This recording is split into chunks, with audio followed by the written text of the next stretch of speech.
On this episode of Interview with a Pro, I speak to London-based artist and designer Adam Spizak. With a career spanning over 25 years, having worked with the likes of Disney, the Grammys, Formula E and Cannes Film Festival, his story and his approach for adapting as a designer and shifting with the times is something that can inspire us all. In this conversation, we talk about the history of design, why it's so much easier to learn 3D software now compared to 1996, how to fake it till you make it, or if you should specialise or be a generalist. We then consider the fact if you should call yourself an artist or a designer. I hope you enjoy our conversation. Here's Adam Spizak. I'm joined today by the lovely Adam Spizak. If you've not seen his work, please just type it into Google and just look at the insane amounts of detail and light and composition that goes into every single one of your scenes. And I'm so grateful that you've decided to sit down and actually speak with me today. So hello and welcome. My name is Adam. I'm a 3D designer and an illustrator for roughly 23 years. I'm Polish. I moved to the UK and to London 18 years ago. So I've been here for a while. Most of my professional career actually is it's London in terms of like my life and time spent working. I moved when I was 24. 25. I'm 42 now, so it's slightly over 20 years actually. And so in between, I lived in different places. When I was younger, I lived in Germany. My family is German as well. A lot of people where I'm from, which is southwest of Poland, has a German side of family because that side was German before. So we have a lot of family members that are German. So I kind of did, I've lived in Germany for a while. I lived in US for a while, and then now I'm in London, and I've been in London since probably like 2006, mostly consistent. I always say that I'm really proud to have a citizenship as well, and I do find it, it's always have British friends that are kind of, I think, impressed that I find this to be my main home, mostly because I do, my adult life is all here. Yeah. Trying to check if your chair is a Union Jack or not. It kind of looks like it from what I'm seeing. But I have my pin somewhere here, which is from my swearing, when I had like the oath for the citizenship. But no, this is just coincidence. Chairs, Yeah, exactly. I think it's the light in the background as well. It's really giving off that Union Jack vibe. But I kind of wanted to say, a lot of the conversations that I have and that I've been trying to have is more about the process of becoming a 3D designer or illustrator. The roadmap in which you have to kind of take to become someone like that, and maybe just to unpack some of the different ways that you can get into this, because it sounds like you had a bit of a different way to get into 3D. Sure. For me, because I started very, very long time ago in a way that there was just one way to 3D, which was the hard way, really, right? Because there was not many resources online, not many places where you could sign up or learn. So back in the day when I was starting, which was probably in I would say 97 and 96, somewhere there, when I was roughly 16, 17, I would just pirate the shit out of like all the famous 3D apps that were at that time. Was Lightwave 3D was quite big, as was known for like making TV shows like like Babylon 5 or Sequest and that kind of stuff. Then alongside of it, there was obviously stuff like 3D Studio Max and Maya slowly kind of showed up. At that point, I think I'm pretty sure they were owned by different companies for a while, because obviously that was before Autodesk acquired all those apps. But at that time, there was this kind of not really great 3D app called Cinema 4D at version 6. So like literally not even R, not 13, just version 6. And I had my Amiga 1200, and it was one of those computers back in the day, which was probably the most affordable home computer that you could use for like graphics as well, because it was kind of, the PCs were getting faster alongside of it very quickly, but at that time I think people were mostly using like Amigas 4000 for like TV production and stuff like that, which was kind of a big deal when you were like looking at I think there was like 2 or 3 different types of pipelines, and One of them was the RISC stations, the Silicon Graphics. You know, the back in the day, that was kind of like a almost like the holy grail of CGI, but that was obviously like a workstation that was like thousands of pounds, and you couldn't afford that. And Amigas were the only ones that were kind of, you know, designed to be somewhat affordable, but also had enough juice to like use it for 3D. And I think that's what I remember, you know, looking at. I think I was probably looking at some documentaries about Sequest, how it was made, because it was like one of those shows that was like pretty mind blowing for the VFX and CGI. And they were saying, oh, they used, you know, Amigas 4000 and I was like, oh, you know, I have an Amiga, you know, and I was like, I didn't know you can do that stuff. So I got like Lightwave, and I couldn't use it at all because that was just, it was just so hard. It's like now these days when I look at some of the stuff like with Blender, I was like, you know, going from Cinema 4D where it's like the UI is actually fairly simple to learn. Lightwave was like almost like it makes Blender look easy, you know, because it was like very like grid based. There was a lot of fields where you have to put numbers in. You know, it was I was like, remember looking at it and I was like, no, there's no way I can.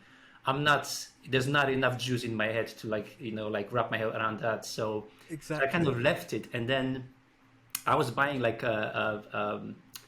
this monthly magazine called Amiga Action, which was, I think, a British magazine about video games, and they had a section that they would show like how the games are made, and they would use like Cinema 4D and other stuff to model like elements for games that would just like, at that point it was like backgrounds and stuff, right? Because there was no 3D graphics, so it's mostly on Amigas it was mostly sprites, but then they would use like 3D to like render maybe backgrounds for like Fallout and games like that, or you know, that kind of stuff.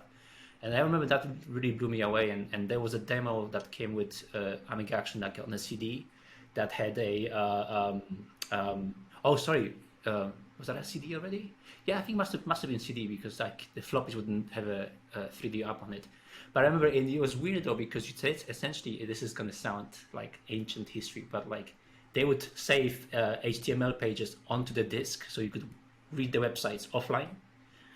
Because they essentially knew that people either have like, you know, like a 56K or 33K modems, or they don't, but they would buy the magazine and they would just say like HTML pages on it and give you a browser that was called Perl, and you could just you essentially like offline browse local pages, which was, it's weird to explain it, but it's like pre-PHP, so the pages were basically static, right? So they could just save them to a disk.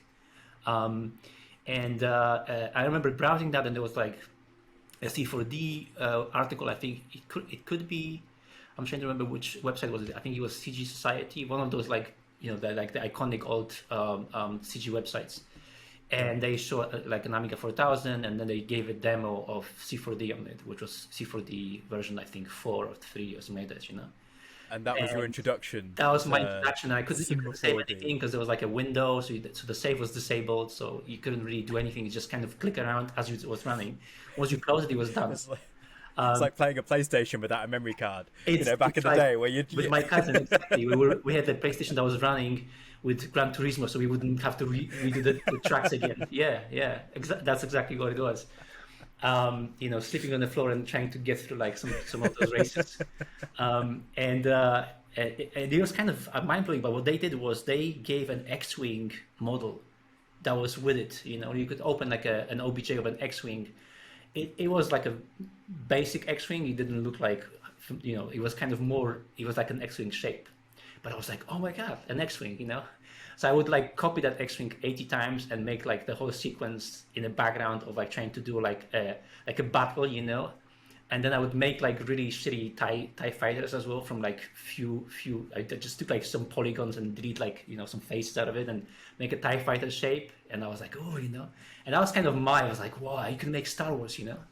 Yeah. Please tell me you've got this saved somewhere. I wish. I remember. I still remember how I was like so impressed that you could make something that looks like Star Wars on a home, you know, on a home PC at that point with Amiga. But it was funny though, because Cinema 4D was the first home software that actually had like a ray tracer in it. You know, like it was I think it was Scanline, and then they added ray tracer to it.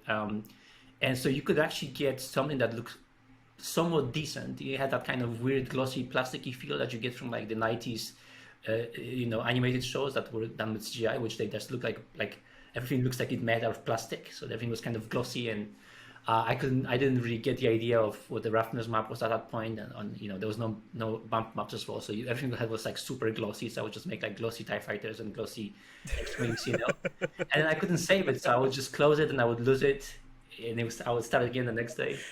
And then my friend got into one of those peer-to-peer networks. I think it was like eDonkey, or one of those early pirate networks that you could just get software and movies and like music and stuff. That was more or less just before like Metallica sued Napster for like MP3s, right? So it was just more or less around that time. And he got his hands on like Cinema 4D that was cracked for Amiga. That was like version 6. That was the first one that was like, ooh, it has a save button. I can save it, and then like the next day I can just load it in. I don't have to do it again from or leave my computer running overnight. Like now, when you probably, it's kind of different, because obviously it's like when you move to a 3D app now, you more or less get the idea. Oh, that's a polygon. That's like you get the basic kind of naming conventions. You get the basic like idea and logic, right? When you kind of first starting and there was no 3D before, everything that you see is like, this makes no sense. Like you click every button and nothing happens, or some things randomly happen, or then you use some random effectors and you make something, but you can't really repeat that again because you have no idea what happened. So it was. So after a while, happy accidents. Yeah, like a Bob Ross happy accident everywhere. It was like a year of like Bob Rossing and stuff. Yeah. And I was like, there's no way I can. It's. And my friend at that point got into. Started buying the Advanced Photoshop magazine that was kind of coming out. I think it's called Advanced Photoshop as well. That was the same. I think it still continues. I think. They would basically give you like all the source files on the disk as well, so you could basically follow the tutorials. And it was pretty neat, because back in the day, even getting stock images was hard, because there was no stock images. There was no Google, wasn't really Google yet, so you have to just kind of figure out how to like it was just.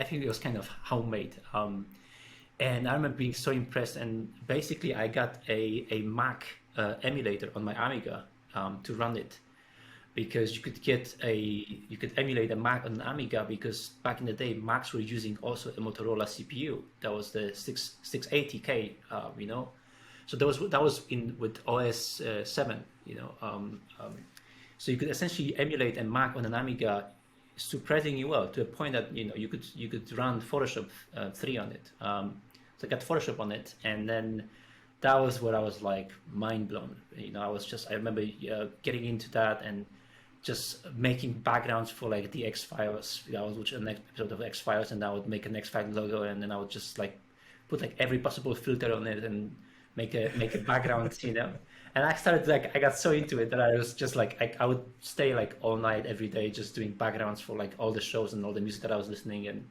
just messing about. And at the same time, I was using like Photoshop 3, which was like really old. My friend was already using a PC. He got Photoshop 4, which had like layer styles. And I was like, I can't even cope with this, and I couldn't afford a PC at that time, because I wasn't working and I was just 17 and I couldn't afford it. So I remember I was like really frustrated, and then I just kind of stuck to it. I stuck to Photoshop 3 for like 2 years. And slowly what happened was, as I was finishing high school, I was thinking what to do, and I thought I'm going to be an engineer. So the idea was to become an IT, probably, maybe an IT developer or an engineer or something like that. And where I grew up is, it's a very industrial, post-mining part of the country. So there's a lot of, those places usually have a lot of money, because miners tend to get a good pay. And what they do is they invest in their kids. Usually they just, they send them to schools, and that next generation is the generation that usually does better. So a lot of my friends would like go to like polytechnics, which is like essentially getting to like a technical colleges. And I remember just not being sure if I really want to spend time. I was always very good with that, like history and stuff like that, but I wasn't great with math. So I was worried that if I go to a technical school that mostly has math and physics, I'm going to really struggle. You know what I mean? Yeah. Like I'm the best example of a late bloomer, because I was so I was so stupid until I was like 16. I had no idea. Like I would just like I made every possible mistake, and I would just be so stubborn to learn anything that I was like, this doesn't. It's Yeah, sorry. strange you say that though, because you're saying you're struggling to learn, but then you're actively learning Photoshop and Yeah, I all of know. these things on the Yeah. sidelines, Yeah. And the parallel I have is that when I was at school, I was going to be a lawyer. That was my track, that was the standard route for my family. My sister was a doctor, and I only have one other sister, and so Right. for me, I needed to be a lawyer. And so I remember going and doing a work experience in London. I'm from a tiny town in Wales in the middle of nowhere, and so I come to London and I managed to get set up with a lawyer, QC, and she's taking me to work, and I do this work experience for a week. At the end of that week, she sits me down and she goes, "Pro, you could spend the rest of your life from this point on trying to be a lawyer, but you'll be really bad at it." And she told me that to my face. And I'm like, "Thanks." And she said, "No, the reason I'm telling you this is because ever since you got here and for the past week, the only thing you can talk about Right. is your bloody camera and photography." And she's like, "If that's what you're passionate in, go and do that instead." yeah. And so I finally had this letter from this lawyer that says, "No, don't do this. Let's go and try something else." So it's Right. quite nice that there's these parallels of you actually doing your what you were doing as your vocation, as your hobby, as the thing that you just love to But I think love to sometimes, do. like that's a good story, because sometimes I think you need someone else to tell you that. You know what I mean? Sometimes because it's we're not very good at like sometimes admitting that we're bad at stuff, right? Like we either Yes. are. I mean, we do both, right? We either admit too quickly, we just give up, we go, I can't do this, or we try to not admit, maybe because of family and for whatever reasons, we go, no, But I was like, I do feel like I need something technical, and I was already kind of doing some Photoshop, and so I was like, maybe there's something in between, like art and art and math, or IT or something. And I think that was more or less where I found this like a 2 year or year and a half long training that was kind of like not a college, but like an extended training. But you could get like a certification, and it was essentially an IT certification. So they would show you, like, you could do some programming there, but also you would do stuff like they had a 3D class as well, like basic stuff, nothing really advanced. But it was by my house. I was like, I might as well take a year and at least see if I like it, because I was still That's so lucky. yeah, You're so lucky it was just by your house. it was literally, and it was like, down. I think it was second or the first year that I actually had it, because it was basically, Wow. it was like an evening class in a high school, essentially, right? Where you go and you get people there was like a bunch of people there that were just like from different backgrounds, most of them trying to avoid going to the army, because at that point, going to the army was mandatory. So if you wouldn't go to uni, course. you have to serve like 18 months in the army.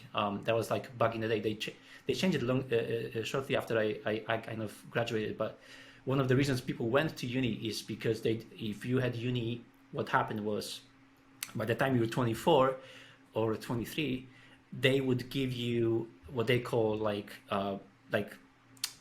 almost like a reserve training. You know what I mean? So you would do like 7 days, but you'd be staying home anyway. It's almost like it's like a formality.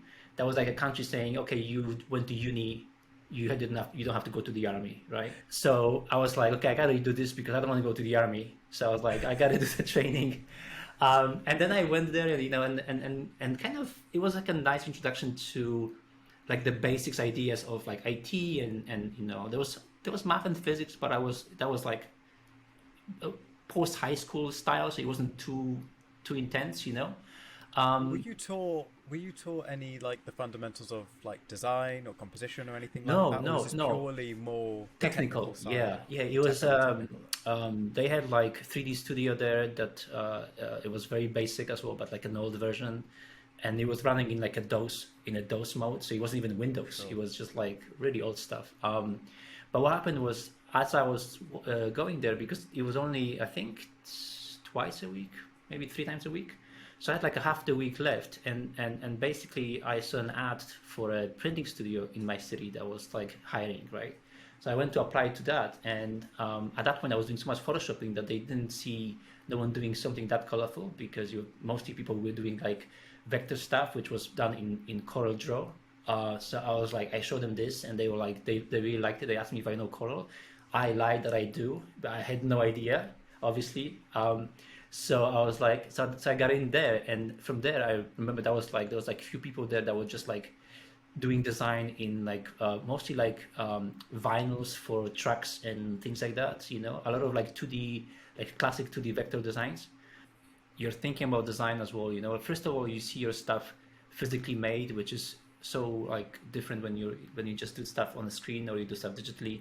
Seeing it like physically printed or physically you used somewhere, it's like a really, both it's like the satisfaction of that. First time I was like, wow, I made this and it's like on a truck now and stuff like that, right? But there's also like the crafting part of it. Like you learn how to optimize things and how to be efficient with things, because you waste resources, or like, you know, like the vinyl would be obviously expensive. So if you made the design that like maybe you didn't fit correctly, or you made the typo, or you basically they give you some leeway, but you would be on a hook if you'd waste like a sheet of vinyl, because the client, because it was all about the margins, right? With stuff like that. So, that's coming out of your paycheck. Yeah, exactly. So you do think twice, you know, like you double check. It's like, I remember that's where I actually learned to like, okay, you know, like zooming in and just checking stuff, just making sure that it's all there. Getting someone else to read stuff if there's a copy, to see if there's a typo somewhere, you know, like things like that, right? I mean, there's so many in Polish. They have like there's accents in Polish that are kind of similar to like German and stuff like that, where you have umlauts and stuff. So if you forget an accent, the word can sound really odd to say, or it can be a different word, right? Of course. So you kind of learn that if you peel a vinyl and you left an accent on a sheet of paper and not on a truck, and now there's a typo, and the guy comes back upset because now he looks silly. You know, so you learn a lot of things the hard way, which I think is like, you go, oh, okay, you know. So next time you double check and you ask your colleague from the next desk to like read it and stuff like that. It's one of those like my favorite memories, because I remember, because I always go back to it when I think about like things that you think you can do versus what you have to do, which is, I remember my boss coming to me. That there's a local bank that needs a website, and it was like one of those like very local small banks that like mostly runs on like family loans and things like that. And she came to me and she's like, oh, you know, you go speak to them because they want a website. I was like, okay. Like I was like, I didn't know who's going to make that website, because I never made a website. So I kind of went to meet with them, and they showed me like a website from a different bank. I was like, okay.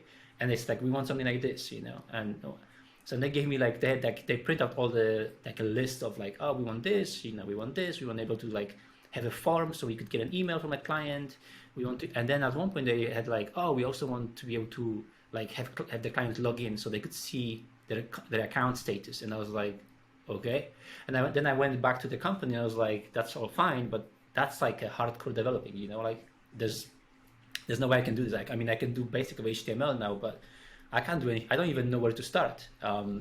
And there was a guy who was doing networks that's supposed to be developing it, and they were like, "Oh, you know, Peter here, he's a developer," and he was actually he was a MySQL and SQL designer back in the day, but mostly a database, MySQL database. Yeah. It's kind of more like just databases on that, you know, on that front. And I was like, okay, so then I can do this, and he's going to do the backend. We wasn't called a backend. I was like, he's going to do the other part of whatever that magic is. It's going to happen, because I don't know what's happening there. And then I remember Friday, my boss came to me and she was like, yeah, you know, Peter quit. And I was like, oh, okay. And I was like, okay. Like, so you're going to have to do the whole thing. And I was like, what? And essentially, on Friday, she told me that I need to be able to do the whole thing, because if I don't do the whole thing, then they have to drop that contract, and it's a big bank. And if they drop that contract, no one's going to be happy with me being that company, essentially. That's, of course. You know, that was kind of the gist of it. So I remember where the shop was like next to a bookstore, and I went to the bookstore and I got my PHP book from that bookstore, and I got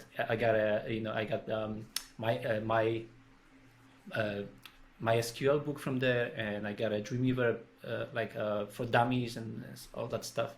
So I got like 3 or 4 books on Friday, and I basically spent the entire weekend like retyping code from those books and reading those books and trying to understand what SQL is and trying to figure out how to install an SQL database on my PC to do like the my PHP admin locally and all the stuff that I had no clue what even it meant. I wasn't a developer. I only had like a semester, maybe a year of that technical school where we did some C++. So I had like the basic of knowledge of like what a query is and like really like basic stuff, like what you do in like a programming class when they show you like a C++ and stuff like that, or like like we basically just this is an array, this is how you add stuff, this is how you deduct, this is how you say hello, or like all that stuff. I remember doing that in IT GCSE, my very first thing, and I hated it. But I remember you forced your way through. They teach you like how to do like sorting and things like that, like the basic stuff. I remember like sitting on, and then I came back on Monday, and I started like making that website for the bank, and by I think the 3rd or 4th week, I basically made a MySQL base for them where they could keep IDs, and I did submitting the IDs via PHP, and I did logins with cookies, and which was all, I didn't even know what cookies were at that point because I couldn't, like there was a lot of things that you was just storing the cookies, like it wasn't a browser cookie like it's now. It was literally just a server-side cookie where essentially they would store the information on the server side. So the clients would obviously and that cookie had like, it was just like the worst job ever, from like tech, a quality perspective, because that cookie would like have all the information that they shouldn't have because someone could just steal that information easily, because it was like a cookies back in the day. You could actually access them with a URL. They were just like kept in a URL mostly. And there would be like information of the client in that cookie, but the bank was so happy and everyone was happy, so we moved on. It sounds like the best version of like fake it till you make it with this project. You just went from I have no idea what I'm doing to okay, I'll do your entire bank side. It was wild. Like when I think about it now, I quit the jobs, or I quit clients now, which asks less of me because I can't be bothered to learn something new. Like they were like, oh, we need this kind of, and I'm like, I can't learn this for this one project. Back in the day, I was like, yes, everything, and also it was that back in the I think early 2000s, late 90s, and I think for a while even when I moved to the UK it was similar, where designers would do everything, right? You would have to be great at like just everything. You have to be able to design the website, but also probably code it, and you have to know CSS. I remember my first interview when I moved to the UK was actually with Lycos, and that was when Lycos was a company that people knew. And there was like they had like one of the biggest search engines, and I remember I went to the interview. That was at Piccadilly Circus in their office, and one of the things that they were impressed is like, and what they looked for was like someone who basically can design a website, but also then code it completely in HTML and CSS, because they would basically do like microsites for different clients and different events. So a lot of that knowledge that I learned from like just kind of really not, knowing how to swim to the shore in the shortest distance possible. You know what I mean? Like getting stuff done in a way that's like not too offensive to everyone looking at it, but at the same time, it does what it's supposed to do. That I think it kind of was something that like made me really resilient to like tripping, you know what I mean? Because I was like, every time I see this coming, I'm like, I had this before. I can either, now I have a different attitude and different approach. I think mostly because I think UX experience gave me way better understanding on how to deal with clients and how to not deal with them as in like just manage them, but also how to coach them to understand the problems better, right? Which is, I think, big issue in a lot of design communities, and a lot of designers struggle with communicating with the client well, right? Because it's always easy to blame the client, but it is. It's something that I've literally been having this conversation where when you get to a part of the project where you're at the end and the client's giving you endless feedback. Yeah. For me, if that's happening, it's because you haven't established trust at the very beginning, and you haven't, and there is so much you learn throughout that process of doing it in person. Where And I think this is where it struggled. I struggled to see this, especially in, like, the 3D community, where you're supposed to be seen as a individual, Right. as an individual creator, where you can actually be part of a wider network and create a full-on project. If that makes Right. sense. You can create a project with Yeah. lots of specialists that come through the it's supposed to being a jack of all trades. Right. And I think this is where I'm at with my learning journey in 3D, which is I've got a basic understanding of each one of these different areas. I've modeled my donut. I've played with Octane. I've gone through. I know what shading and lighting is. I know what camera development is, and I'd love to learn from you. With everything that you know about 3D, would you say picking a lane is the right thing to do, or would you say still being a generalist and still being open and learning in the way that you have, like picking up your MySQL book and reading it over the weekend and attacking it? What would you say is the best way to bring these things together? Take a step back and look at what is the career or the job you want to do, right? Because, like, I mean, what you said now, even like going through like all the resources that are available for you to actually get stuff done quickly.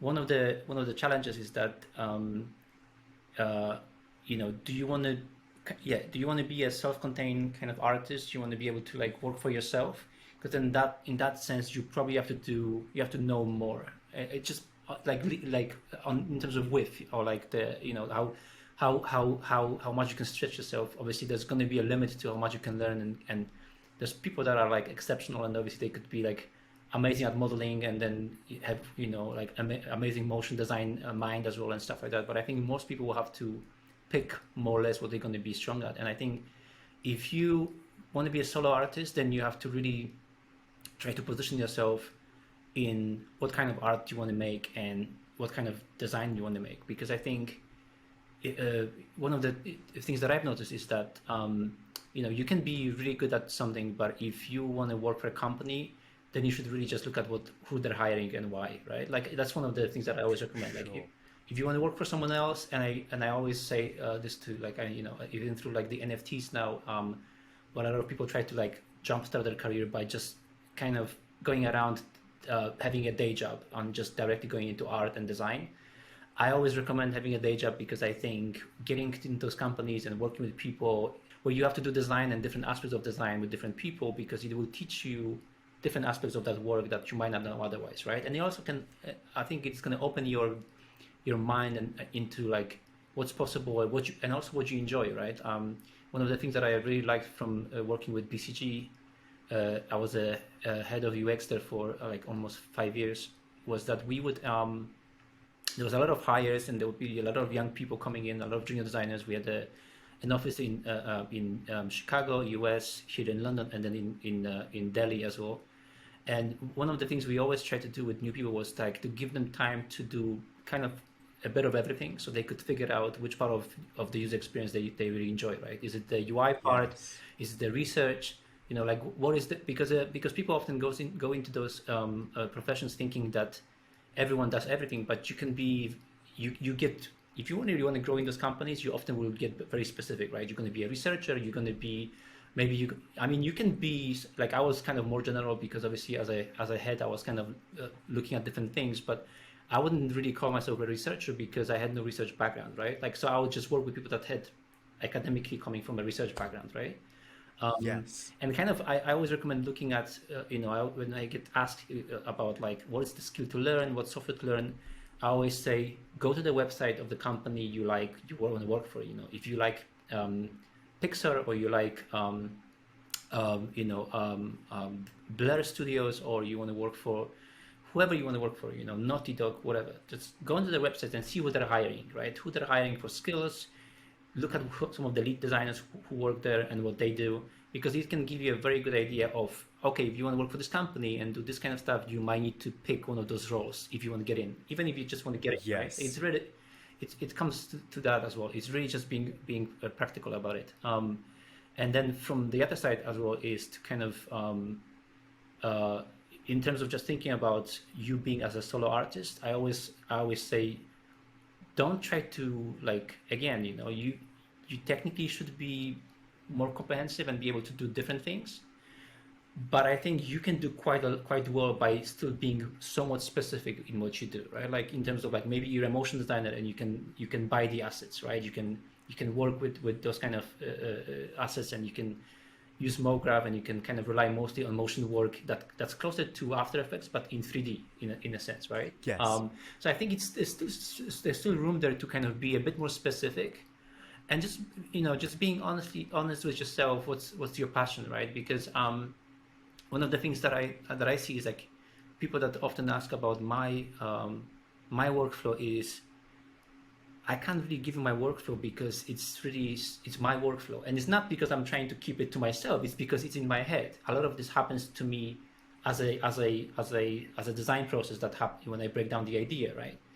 Absolutely. One of the things that I always read about is like when you look at trainings and things like that is if you follow tutorials too closely, you're never going to grow. You're never going to grow enough to be able to say, oh, I was at that level before, and now I'm much better. Because the tutorials will basically give you a lot of solutions that are they don't give you answers, right? They give you solutions. Yes. You know what I mean? And so you can, Yes. like what you mentioned with Grayscale Gorilla, which is obviously a great resource, and they do a lot of great stuff with their stuff. But at the same time, and I always joke about this, but I would throw Nick under the bus because I follow them and I know them for like 10 years, and he is more or less on the same level he was 10 years ago, right? Because he has to do he does a lot of basic tutorials. He doesn't really do advanced stuff. And that might not be out of choice for him. Of course, yeah. And that's something that they just have to keep.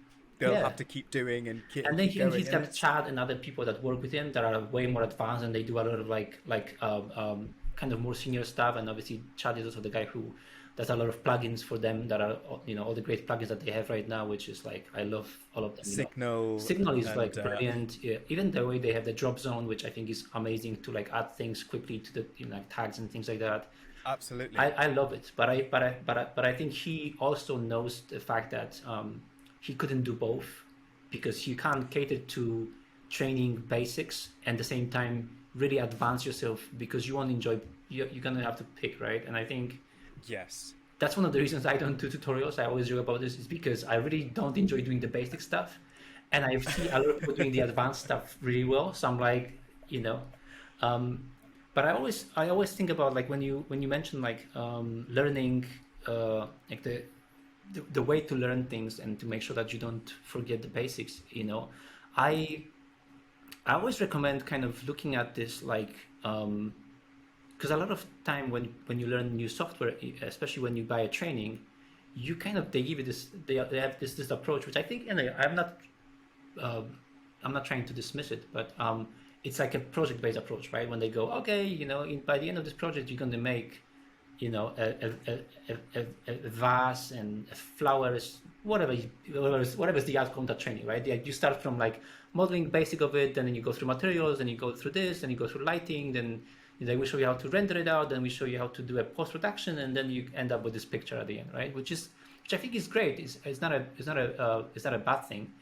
but I noticed that, and something that I personally find as a struggle is that you are better off really learning the software buttons and what they do versus going through the tutorials, because a lot of the time, and especially like with the GPU rendering, where you get results so quickly and they often look so good, comparing to like an offline rendering back in the day, they look very, very quickly, very nice, because you get a preview of light constantly, so you can obviously make tweaks. Yes. One of the things that I've noticed is that people either don't know a lot of functionality of the engine itself or the software, or they make the same mistakes because they think that's the only way to do it, because that's what they did it in the training, right? It's a really... Exactly. Yeah, it's a loop. Because it's the only way that they've seen it. Yeah, it's a loop. It can be challenging, yeah. And I think it's something I've been working on, which is I've been trying to explain every single Octane shader. I think last year, you shared or you commented on this on Reddit, where, I went through and I just said, this is exactly what each one of them does in one sentence, just in case anyone needs it. And now I've expanded that and trying to doing it for now. They've got custom textures, custom patterns, there's so many things coming into to Octane from the OSL, and it's a bit of like, but one thing I love about just trying to put that together is the process of literally opening each one of them up, dragging it in, and seeing what that does to each, in each thing. What does it do in a bump map? What does it do in my normals? What will it do as a displacement? And trying to see where does these things sort of change. And in terms of details, and your last Instagram post is all about the details, which I loved. It was all about the details, and I think it's you can tell that there is a love and time that you spend crafting these images. So I don't think there's any other way that it would come into these. And I guess you already openly said you let the process kind of speak for itself, and when you almost have that feeling that you need to. And I guess I'm in a position where I feel like I need to be producing things quickly, where I think you have a bit of a different mentality towards how often you should create. I try to kind of let it come out as it's ready, but not in a sense not like Rockstar games. Like I'm going to take 80 years to make an image because I'm like, oh, when it's coming, when it's ready. But more like sometimes it's a couple of days and something I think I feel it clicks, and sometimes I'm sitting on something because I'm like, I don't think in the back of my head I'm like, I don't love it enough to kind of show it to someone else. But I think a part of my process behind it is really to like build awareness of what you're trying to make, right? Like it's a thing that I think it's almost like, it's funny when you because you mentioned like Grayscale Gorilla and like how it's easy to like build with assets, and I remember back in the day, I think not even like long ago, back in the day, but like 4 or 5 years ago, there was generally people were frowning, even not maybe 2 years ago, 3, people were frowning if you would buy an asset. Like they would, you would buy an asset and you would use like you bought like a model that you either couldn't physically model because it was too complex, or it would just take you a month.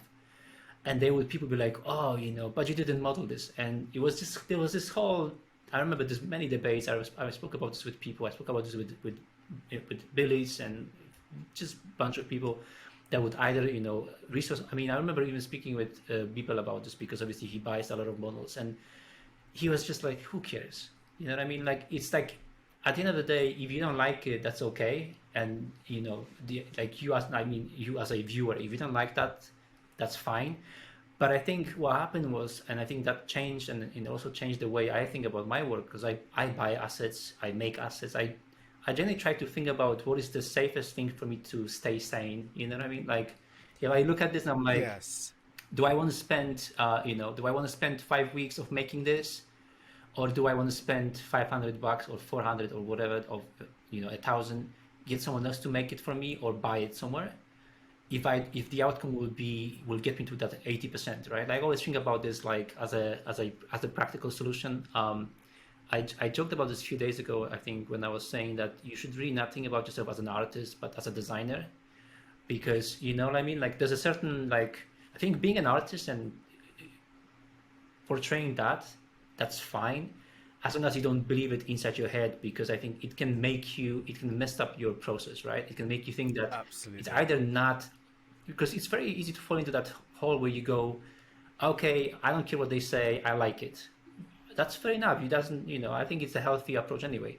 But at the same time, producing stuff that's commercial, or you want to kind of make a living out of it, it's also part of hearing something that you don't want to hear, right? Like, how is this? You know what I mean? Like, I would show something to like my friends or my wife, and I'll go, what you about this? She goes, is that a bird? And I go, no, it's an axe. And so that's the sign. Like, obviously it's not clear, right? Like, so that, and there's not amount of artistry that goes in my head that I can justify it for this not being what it seems to someone if they look at it. Because if they go, oh, okay, and if you get that, you go, oh shit, it's like obviously not working, right? Um, and I think I if you, love how it's a split second reaction, isn't it? You're yeah, looking at the micro expressions. yeah, The yeah, first time you get something up and you show them, you're just looking directly at them, yeah. and you're going, I always think about and that you're kind just of, waiting for the. yeah, it's I always think about this moment. There's a moment in Dune. I don't know if it's in the movie. I can't remember if it's in the movie, but like there's a big part of the book where Jessica is learning.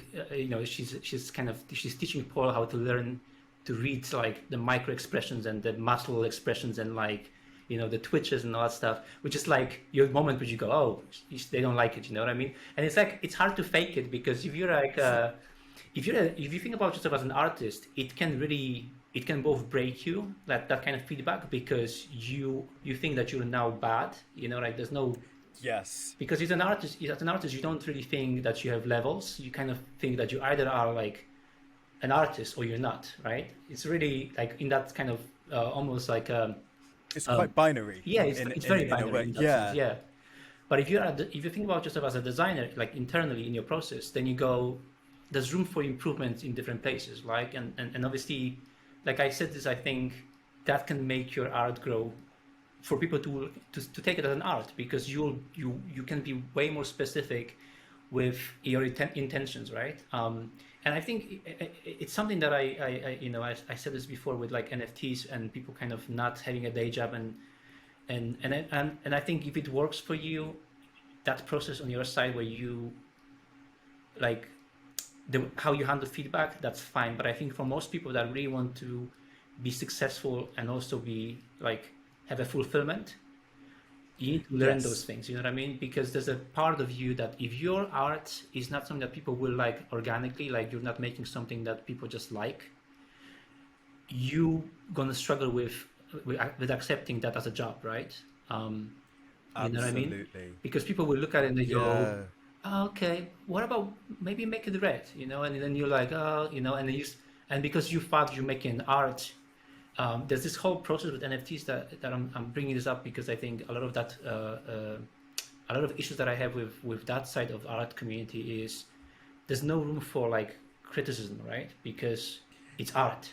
If you're a collector or you're someone who buys something because you like it, that's fine. I'm not judging that. Like you might, you can like whatever you like, but at the same time, there's people that are so tied into that art persona that there's some famous people that I could name now that I like, that I saw the responses on Instagram that when someone criticized their work and they took it so personally, because I think they deep inside believe that they're artists. So any criticism is very personal. You know what I mean? Yes. Yes. It's almost like they're wearing their heart in their image. No, exactly. And people that look at it from the outside, when they look at your work as they like it, they enjoy, maybe they're fans of the, the topic, maybe it's a video game related, whatever it is, right?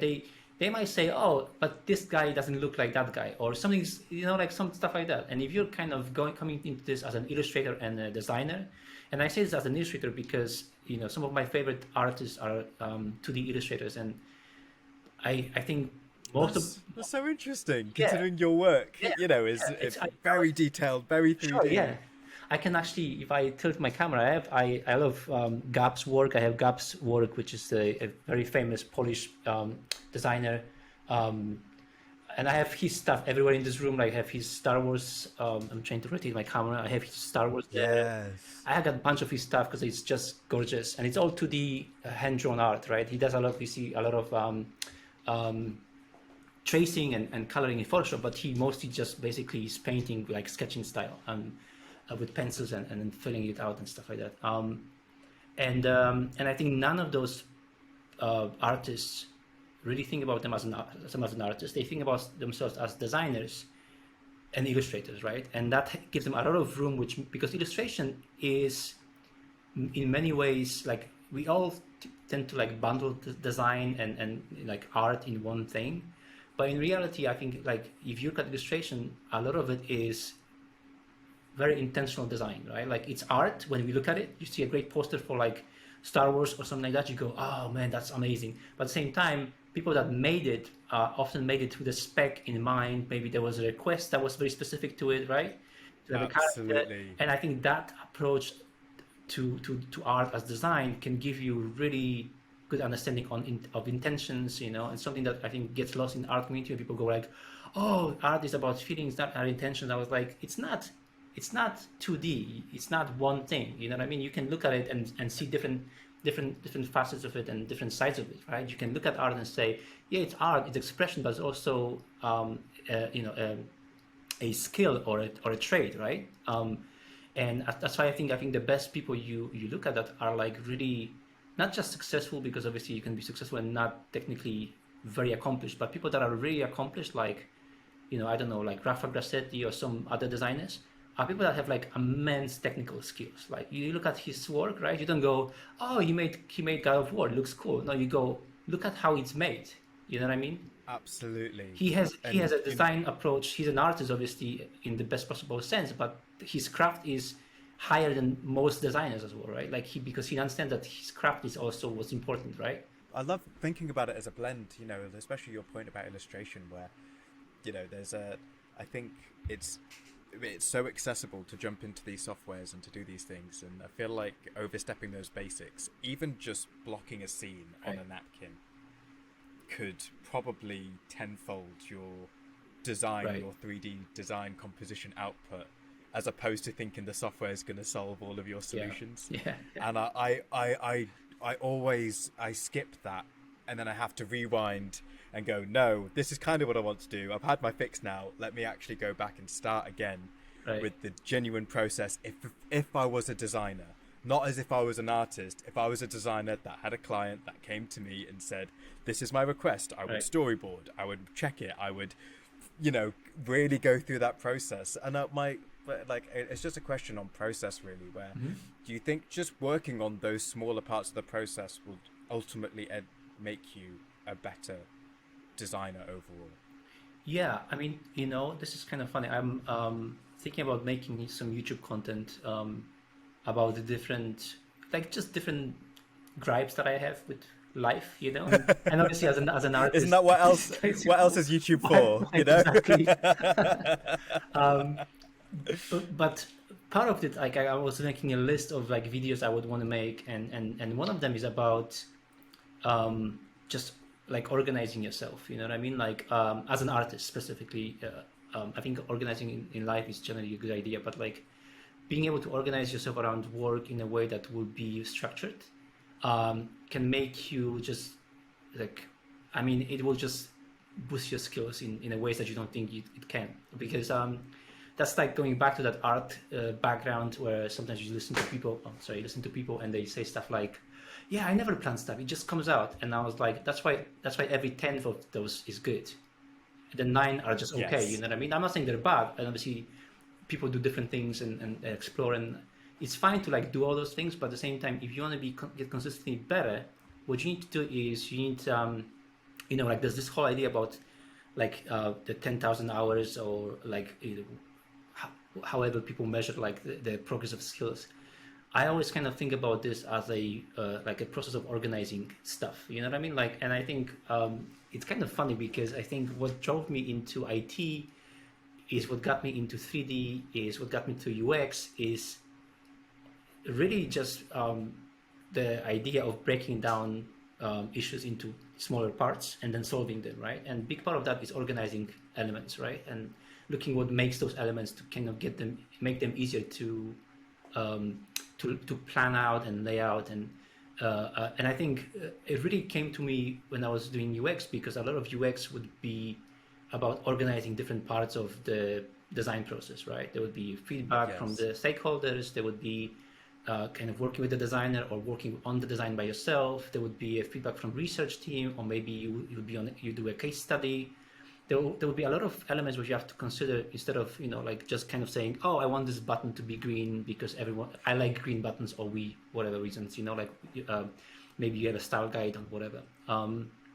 And that really gave me the appreciation, and I think I already had that kind of coming in there, but it really, I think it worked for the company that I was like that. And I also noticed that in the last 10 years, when I went back to doing more 3D, it really helped me solve a lot of like issues that I wouldn't get through otherwise before, because I wasn't organized enough, right? Like for me, that was the issue, where like those original C4D days, where I was like, okay, I don't get it. But I mean, you know what I mean? Because I didn't obviously understand as well how to break those challenges and say, okay, so which part I don't get? You know what I mean? Is it the basic 3D knowledge? Is it the software knowledge? You know what I mean? Like how do you learn those things, right? I always talk about this because I'm a huge Dune fan, and I have a Dune poster here. I have a Dune tattoos. And one of the things that I love about Dune, there's a in between the chapters in the book, they basically have like quotes from different characters. She says that his secret about learning is that he learned how to learn. You know what I mean? Like that was his idea, right? Like his first lesson was to learn how to learn, or how to teach yourself things that you can understand in your own way, right? Which I think is really important into like breaking down knowledge so you can digest it. And I think that's where I think organizing can be huge, because you can take Yes. out pieces that you don't understand and you can separate them in a way that will make sense to you. You know, like I had this friend. I always joke about this because he's like such a great guy, and he's Irish, and we were working the same company for like I was running the team of the was called the casino team, which was basically making designs for online gambling casinos. Sure. And I had like designers working with me, and we would make like layouts for microsites and things like that. And he would just, I would say, no, I don't know, just check, and he would just like Google ideas, and I was like, how can you not Google this? Like languages, you know, like English is your first language. It's not mine, and I can find the answers. Like you should be able to ask those questions and get the answers out. You know what I mean? So you can start looking at what's missing, right? It's like learning how to ask those questions, Absolutely. like what question to ask, right? And I always try to say this to people when they start learning software. Is like it's like learning C4D or stuff like that. Learn the layout, learn the buttons. You don't have to learn the whole thing. Obviously, there's like a lot of menus and submenus. But if you're not going to learn the buttons and the layouts and what does what, more or less, a lot of your frustration that will come in from you not knowing what to, not really having the idea, but not knowing what to press. You know what I mean? Yes. Like Absolutely. it will And do you get you think so that's- frustrated. Like I know with me it does. It does, and I think is that compounded to your point about the tutorials before, where if you are just following a solution and you're just pressing Shift C and you're typing in the command, you might not know what that command or what that action does or why it's doing it. Yes, the tutorial might tell you through these things, but it's almost just taking your time diligently to go through. And admittedly, I haven't done that.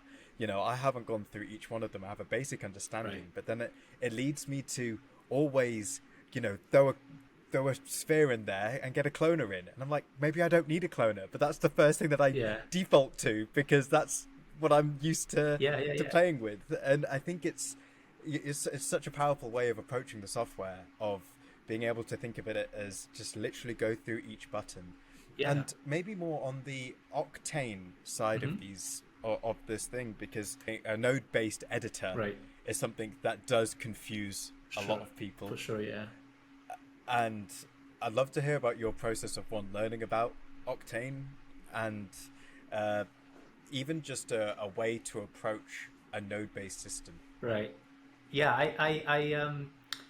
I've switched from physical renderer in Sino4D, I think in maybe 5 years ago, 6 years ago with Octane. I think was at version 2, somewhere there, version 2.2 or very early on, with the Sino4D plugin.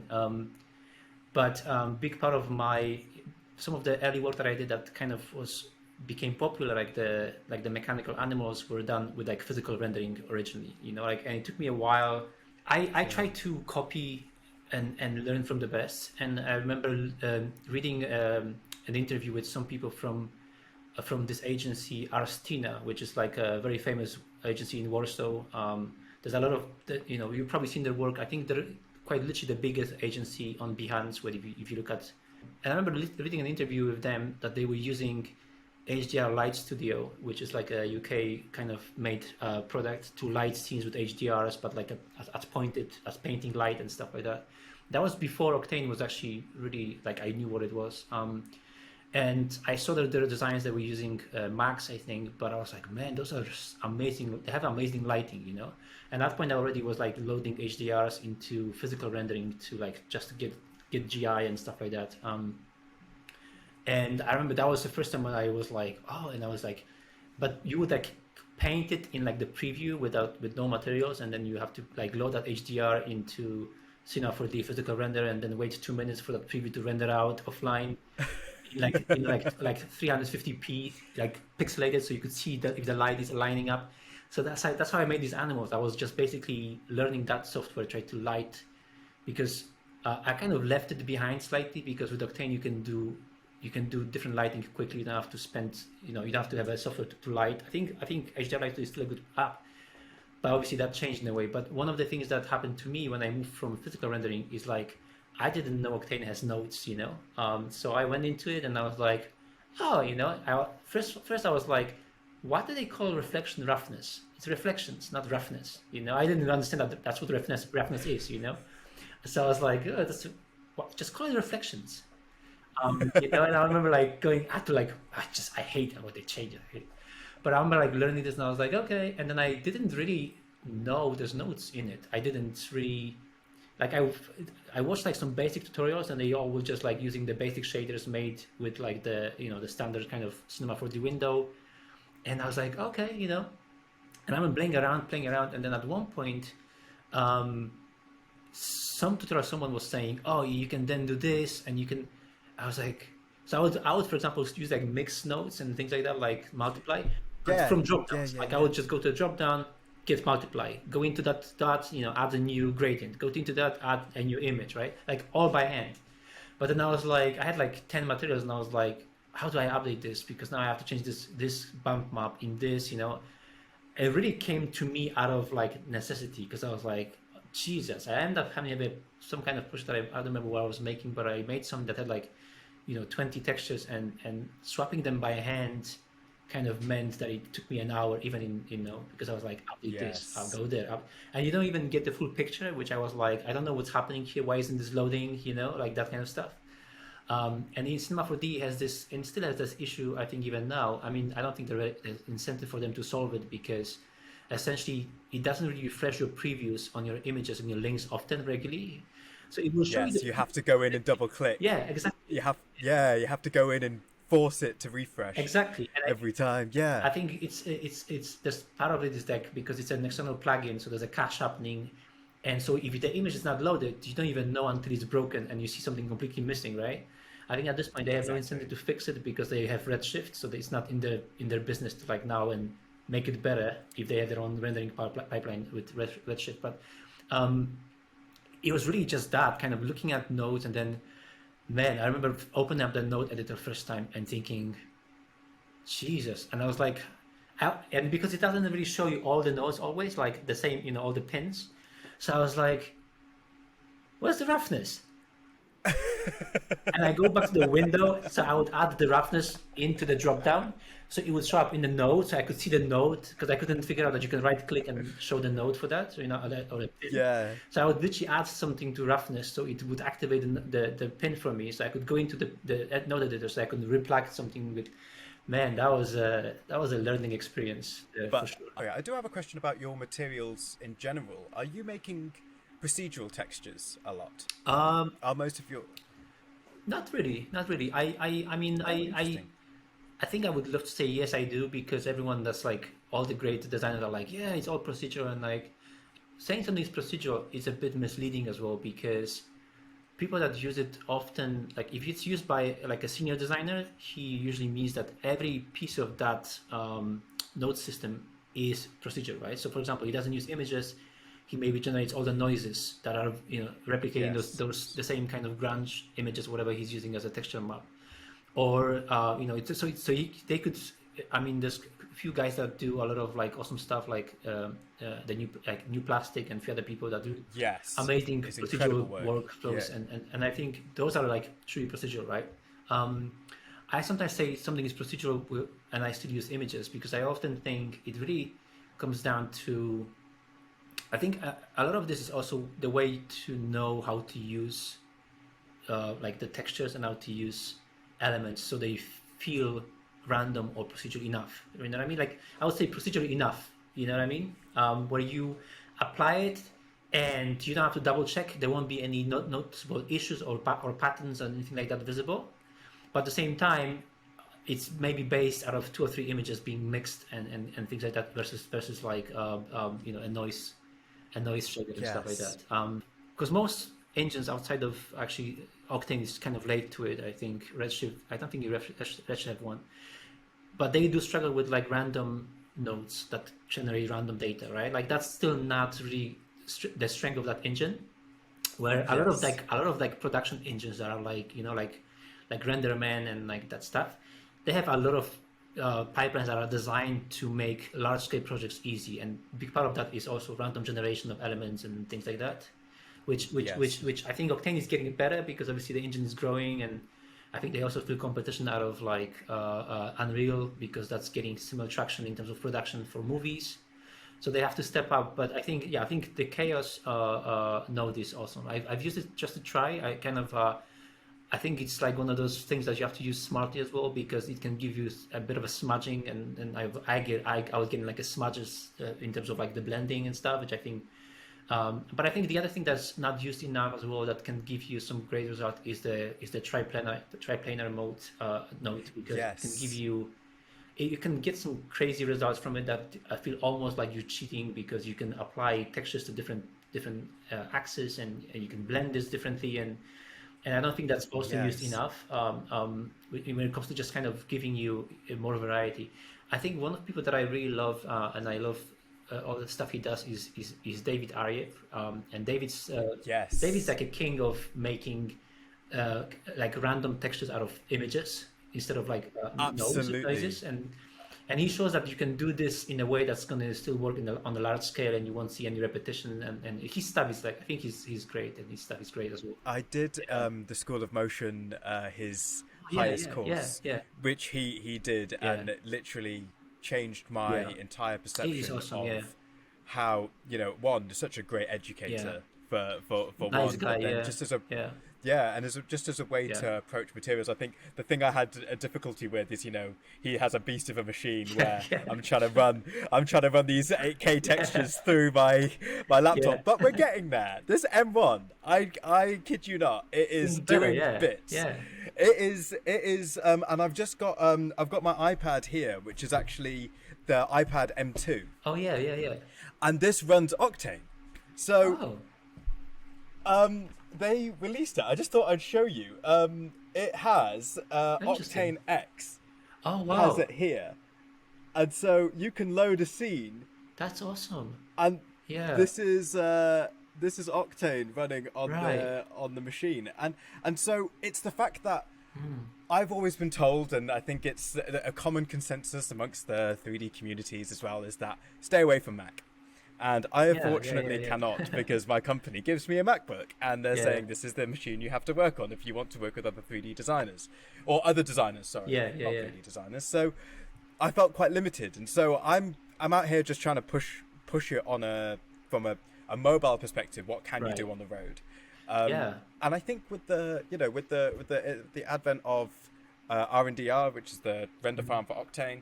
But I know there's drop and render. I know there's so many different ways that you can send your scenes now that we're getting to a point we're close, I think, to it feeling like you could be machine agnostic to get some of the results that you need for some of the work. Maybe not high production work, but for learning especially. I think the first line of like the big revolution, which was the GPU rendering and now pretty much every rendering engine, even the ones that traditionally didn't seem like they need GPU rendering, like stuff like RenderMan and stuff like that, also is using GPU these days. Maybe not for final previews, maybe like Redshift where they use like bucket rendering at the end and stuff. But at the same time, I think it's going to be it's a great time as well because I think we're going to detach again from the hardware a bit. Where you can use a Mac or you could use a PC again. Because for a while, there was no really, I was using Cinema 4D on the MacBook Pro for a long time when I was using the physical render because there wasn't an issue. But when I saw what was happening on the PCs with Octane rendering, I was like, there's no way you can not move to that because at that point I was like, it takes me a minute to do a preview that I could get real time. That was kind of my reason I moved. I still have a MacBook Lite.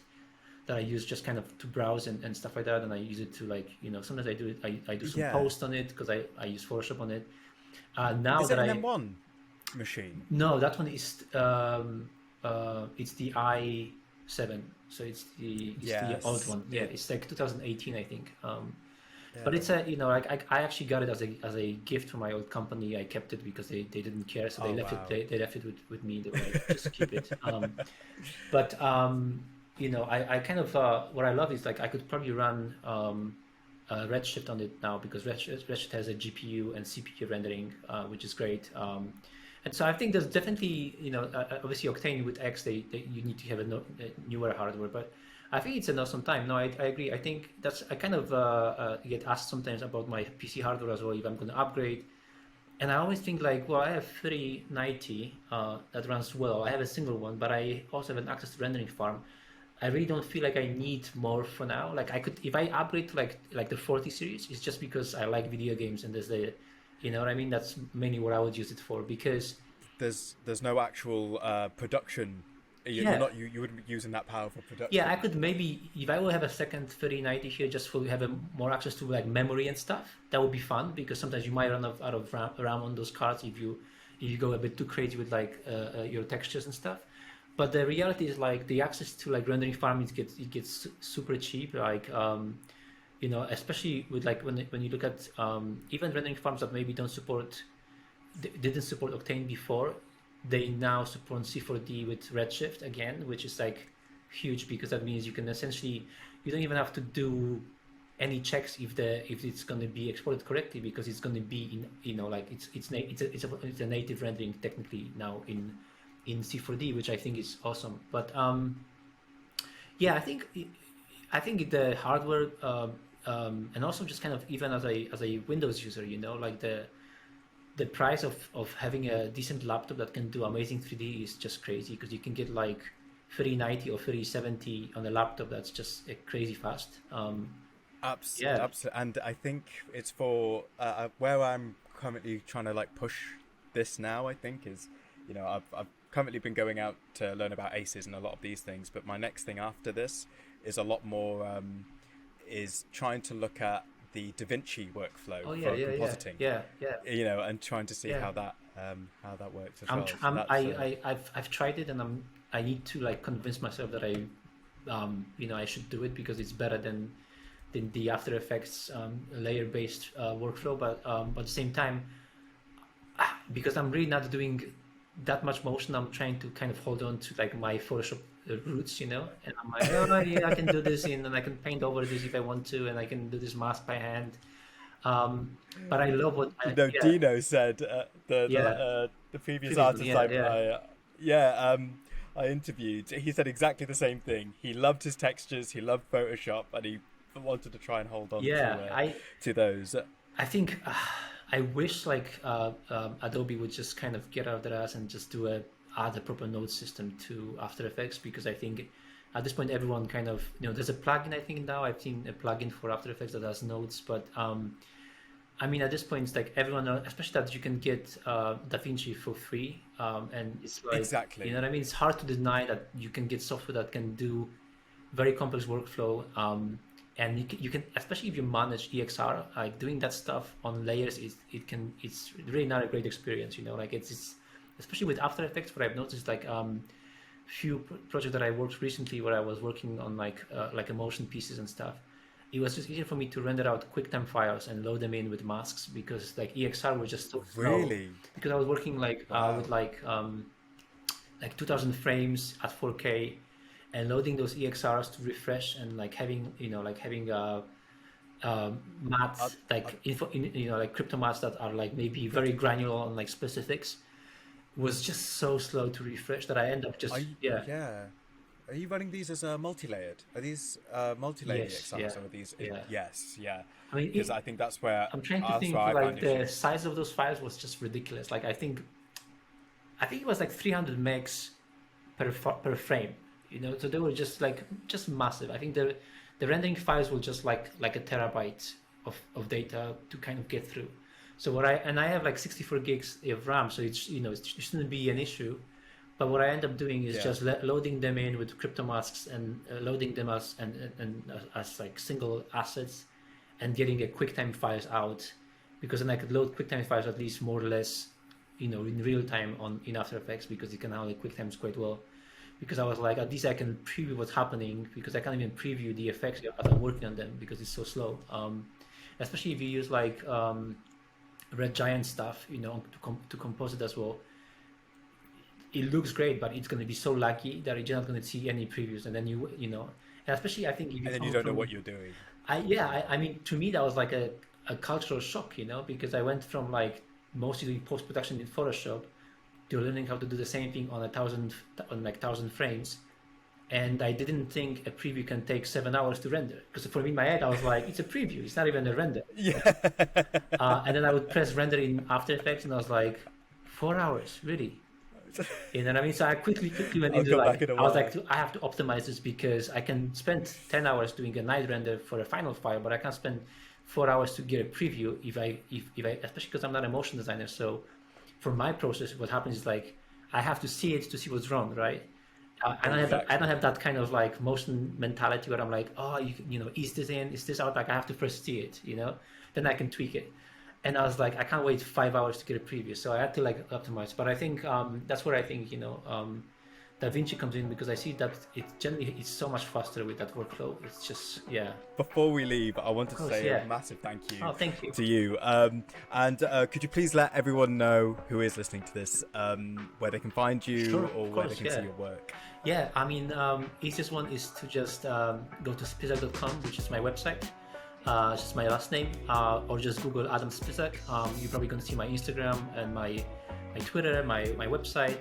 My Instagram is great. I tend to post a lot of just hopefully interesting things daily, like from things that I watch, TV shows that I think are interesting to kind of consume and just kind of learn stuff, and up to like, small tips on work stuff as well, and opinions on video games, a lot of good video games opinions, I guess. Amazing. And I am definitely looking forward to your live content that's going to be coming out on your YouTube channel soon, because I feel like there's going to be I think you're going to drop some bombs on a lot of places. There's so many enemies. I'm going to make so many enemies. Amazing. Thank you so much. Thank you so much. Thanks for having me. Amazing. Have a great day. That was such a blast, and thank you so much to Adam for spending so much time with me to talk about all things 3D. If you have any other people that you think I should speak to, please just let me know, and I have a couple more lined up that I'm sure you'll be excited for. Thank you so much for watching, and I'll see you in the next one.